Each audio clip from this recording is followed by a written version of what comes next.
Berlin. When North Korea tested a new kind of intercontinental ballistic missile on Wednesday, Pyongyang boasted that the regime could now strike anywhere in the mainland United States. Experts have calculated that the missile could theoretically reach Washington, D.C., which is about 6,700 miles away from North Korea.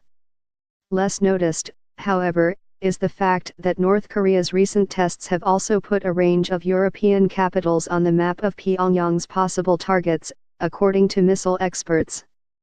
Cities like Paris, London, or Berlin are all located much closer to North Korea than Washington, D.C., although air distance is not necessarily all equal when it comes to the path of missiles.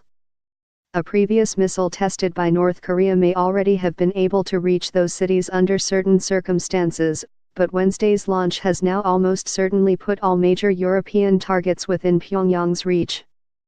NATO acknowledged earlier this year that European countries may soon become potential targets, and France's foreign ministry warned that such a situation would be explosive. Yet, Europe still does not appear to view North Korea's missile program as its own problem, even as the scenario officials once feared appears to have become reality.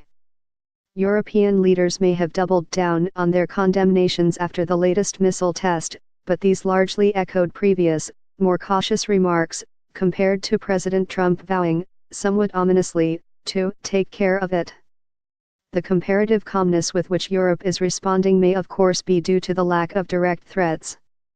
So far, North Korea has focused on its archenemy, the United States, even though European politicians have acknowledged that an escalation of the conflict could easily draw Europe into the dispute.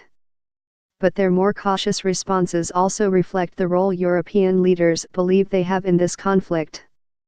Occupied with other foreign policy and security dilemmas, Europe has so far mainly attempted to prevent a further escalation of the tensions between the United States and North Korea. Nuclear-armed North Korea is clearly a potential threat to Europe, but it's far from a top priority.